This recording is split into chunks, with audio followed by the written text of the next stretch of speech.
but headlines again that you probably aren't best pleased with.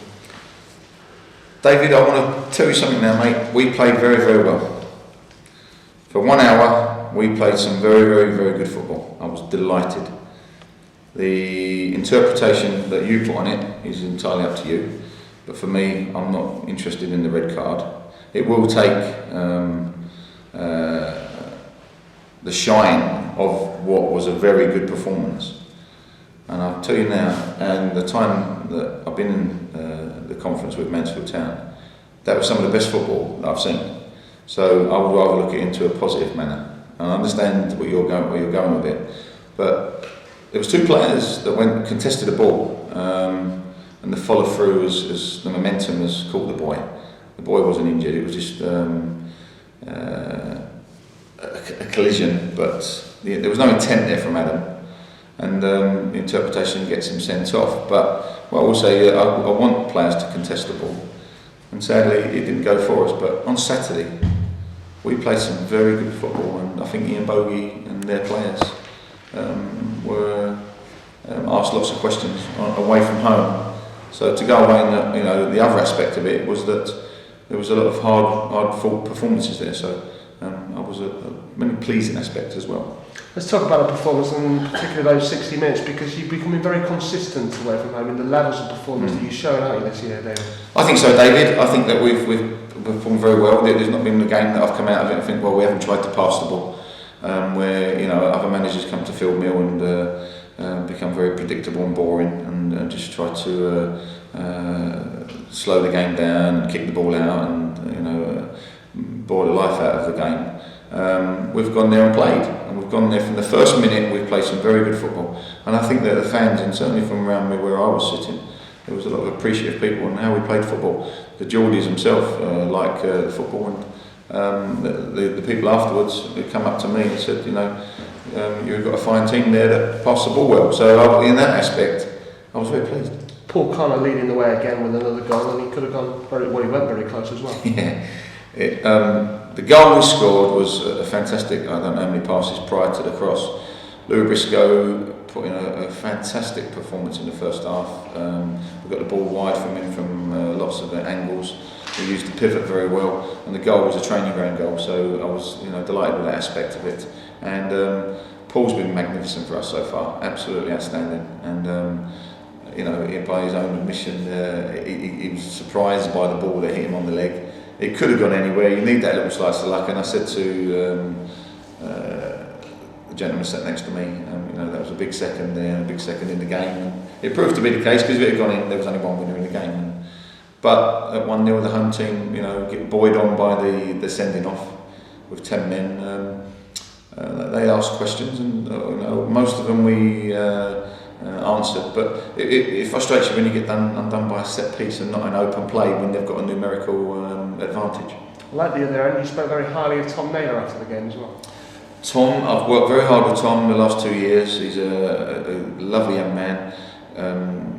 Could go to certainly a lot higher level, and that's why I recommend him to lots of clubs and lots of managers I speak to. I'll tell them about Tom, because I think he's got the certainly the attitude and the physique now.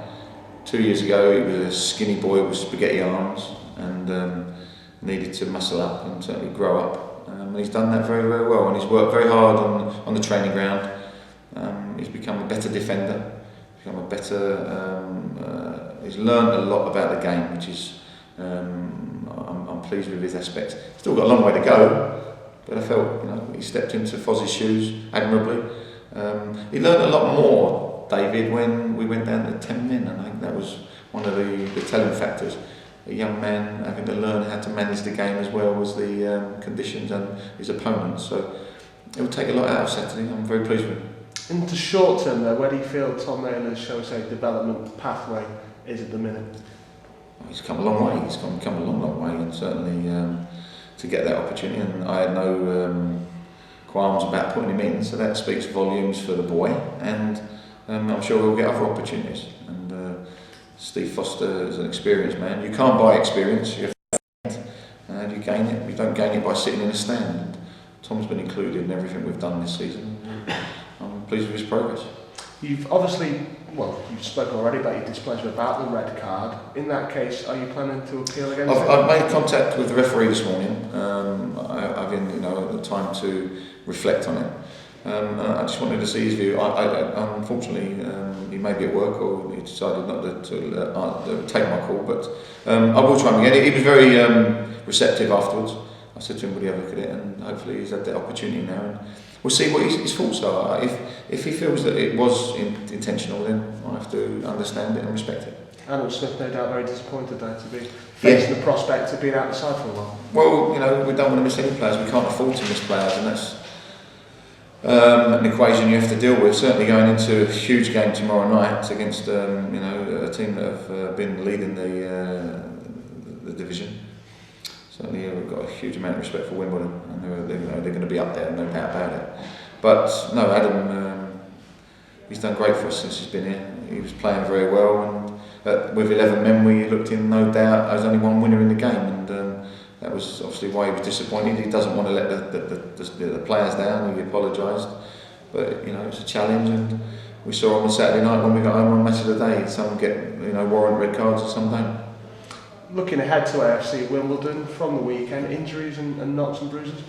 Yeah, we've got a few that we have to look at this morning. We're having to wrap a few people up in cotton wool, and hopefully sort of cross your finger time really, because there's no time to recover. The boys were given a day's rest obviously after the long journey, and last week was a very long week for a lot of wrong reasons really, for unfortunately for the performances of other people, not the players, and I think emotionally the boys certainly deserved to get back with their families, and they'll come in and have a light morning this morning, and look forward to it tomorrow night.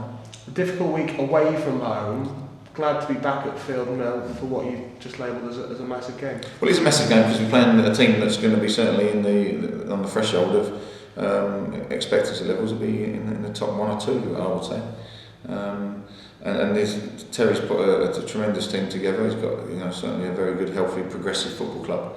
And for me, it is a big game because we want to beat the teams that we expected to be at the top. We're the underdogs at home.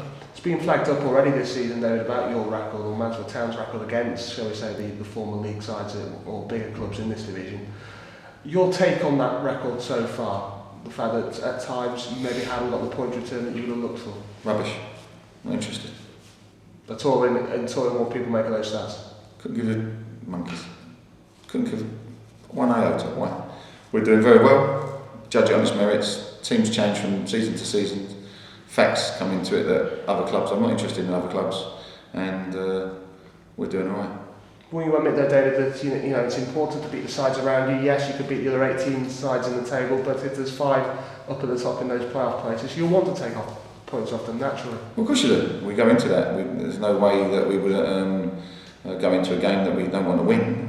Whether they're the league leaders, whether it's Crawley, who have got fantastic backing this season. But I know where we are in terms of our development, and certainly the respect of where we are as a club. So we want to win every game. So whether it's against Wimbledon or it's against Forest Green or it's against Hayes and Yeading, we want to win. What have you made of AFC Wimbledon so far? You've labelled them one of those sides that are going to be in the top 2 or 3, but their start to the season. We've had a great start to the season, fantastic. I mean, they're disappointed that they didn't get a result on Saturday. I read Terry's report after the game, and they're disappointed not to get 3 points at home. They started very well in the game with some very good players, and we'll be looking to hope that they come here and expecting a tough game, because I'll be pushing that into my players tomorrow about how we start and make sure that we play some football. We want to entertain as well, and I think we are entertaining. We're a very entertaining side, and I think the players that we've got in the squad at the moment have shown their capabilities 9 times out of 10. Karnix was struggling Saturday, wasn't it, with that kick at hat? What's Yeah. chance he got tomorrow? No, I think he's probably out, John, at the moment. We'll see how he is this morning. But it's touch and go. I would say more likely that he will be out again. He's just had ice for the next 24 hours, so I think he'll be struggling. But we'll have to juggle things up, and obviously, him. Obviously, Smithy being out as well, it's a tough equation. Having to change the side through other unforeseen circumstances.